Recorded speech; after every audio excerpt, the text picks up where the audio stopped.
It's to my understanding, sir, that many people do not need to remove their hat. I'm asking about your situation. It- Explain it to me.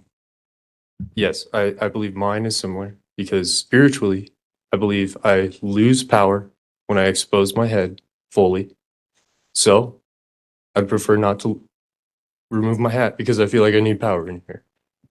All right, at least Mr. Richmond's two cases, 24M, 2519, 25M, 1312. Mr. Richmond, come on, join your attorney, please. Mr. Richmond, would you please remove your hat in the courtroom? Like I said earlier, Your Honor, I'd prefer for spiritual reasons not to. Not cultural reasons. Cultural are spiritual reasons, are they not? Or spiritual are cultural. Would you describe that to me further? It's to my it's to my understanding, sir, that many people do not need to remove their hat. I'm asking about your situation. It- Explain it to me. Yes, I believe mine is similar because spiritually, I believe I lose power when I expose my head fully. So I prefer not to remove my hat because I feel like I need power in here. Okay. I'm going to order you one more time. I do not find that persuasive. In fact, I find it manipulative. I'm going to order you one more time to remove your hat out of respect for the court as I order anybody else so as not to treat you differently. I do not find your reasons to be persuasive. I'm going to order you to do it. And I just wanted to let you know that failure to comply, I will find you in direct contempt of court. Do you understand that? As long as you feel, as long as you understand, you're asking me to yield my power spiritually, in a literal sense. This is what you're doing. This is what you've done last time. This is what you guys always do. And, you know, I think that's really. I don't understand your answer. I'm ordering you to remove it again with you understanding the consequences. Do you understand the consequences of failure to remove your hat?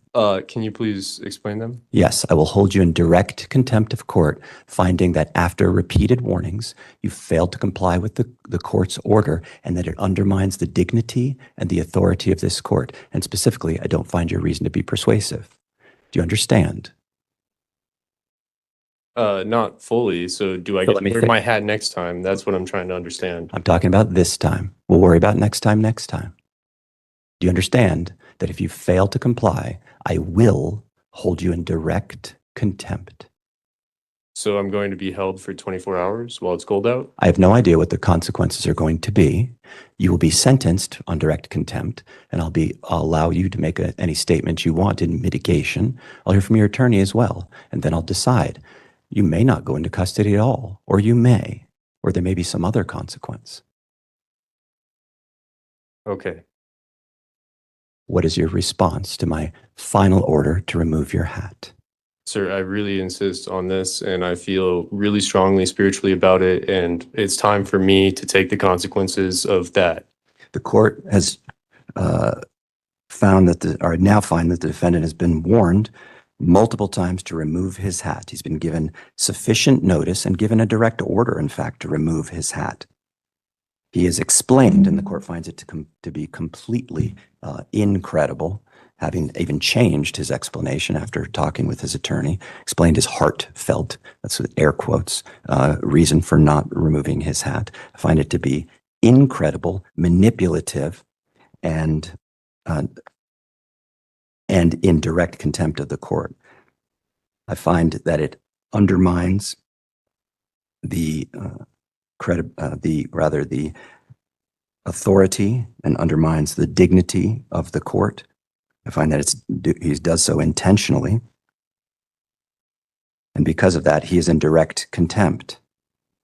Regarding the sentence, and I will sentence you in a moment, but let's take care of the pretrial readiness conference piece first, and then we'll talk about the sentence. Anything else on the trials? No, Your Honor. All right, that leaves the contempt. Regarding contempt, Ms. Volkowski, do you want to be heard, or you want your client to be heard, or what would you like to do? One moment, Your Honor. Yes. Your Honor, unfortunately, I don't have anything to add to the record. Okay. Mr. Richmond, you're given the opportunity, and you can just stay right there to tell me anything you want before I decide on the sentence for the direct contempt. If you want to say something, you may. If you don't, that's fine too. I don't want to say much, but I mean, all there is to say that it's like a religion to me. It's personal. It's semi-parallel to what a lot of religions and cultures believe. And if I embellish too much, then that would be, I believe, wrong. If you embellish, you mean add more to it? Yeah, like that is part of my belief. Okay, I got it. And that is part of, call it spiritual, religion, cultural. I don't care what you call it. Okay, thank you. I'm not going to call it anything. I will note that you are wearing a traditional black winter hat that shows no signs of any cultural or religious affiliation, nor have you identified any other than a personal belief that you would like to wear a hat to maintain power. Again, I don't find that to be persuasive, as I've already said. Court, again, finding the defendant to be in contempt, direct contempt of court. I'll sentence you to 1 day in the Boulder County Jail.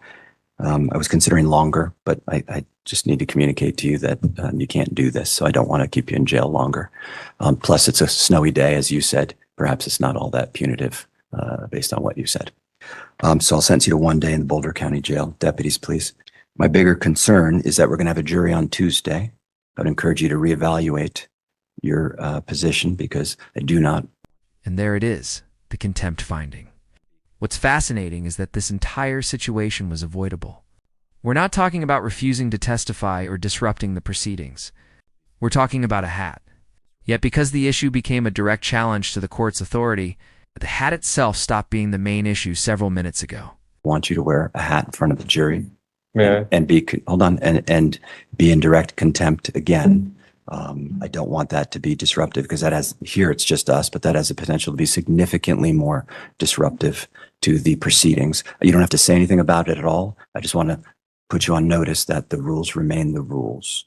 You could talk to Ms. Bukowski about it if you want. You could say something too, but I just might be better to think about it and then talk to Ms. Bukowski.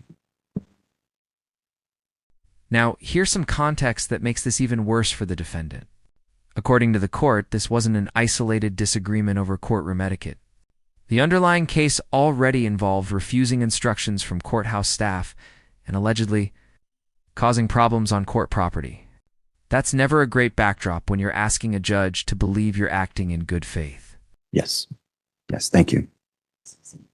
As far as I feel. Deputy, yes, Deputy, Mr. Richmond, he's going into custody. He's been very cooperative with me other than the contempt piece. And so the record's clear. What started as a simple courtroom request quickly turned into something much bigger. The judge wasn't focused on the hat itself. In fact, the hat stopped being the real issue several minutes before the contempt ruling was ever announced. From the court's perspective, the issue became compliance with a direct order. The judge repeatedly asked the defendant to remove the hat, gave him multiple opportunities to explain his position, warned him about the consequences, and even explained exactly what could happen if he refused. Yet, despite all of those warnings, the defendant chose to stand by his decision. What's interesting is that the defendant never became aggressive or disruptive. He remained calm, respectful in tone, and consistent in his explanation. He genuinely claimed that removing the hat would cause him to lose spiritual power. The problem was that the court simply did not find that explanation credible or legally sufficient. Once the judge reached that conclusion, the refusal was viewed as a challenge to the authority of the court rather than an expression of personal belief. That's an important distinction. Courts routinely accommodate recognized religious practices, but judges also have broad authority to maintain order and enforce courtroom rules. When a judge issues a lawful order, refusing to comply can quickly become a separate issue entirely, regardless of the original disagreement. What makes this case especially fascinating is how avoidable it was. The defendant wasn't being sentenced for a crime in this moment. He wasn't being punished for what he said. He was being held in contempt because he made a conscious decision not to follow a direct courtroom order after repeated warnings. In the end, the judge imposed just 1 day in jail, even noting that he had considered a longer sentence. That suggests the goal wasn't maximum punishment. The goal was to send a message about courtroom authority and compliance.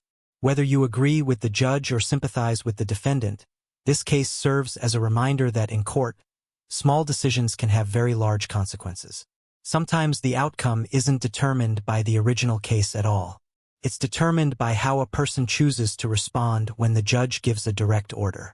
And on this snowy day in Boulder County, a simple hat became the center of a lesson about authority, consequences, and the limits of personal beliefs inside a courtroom.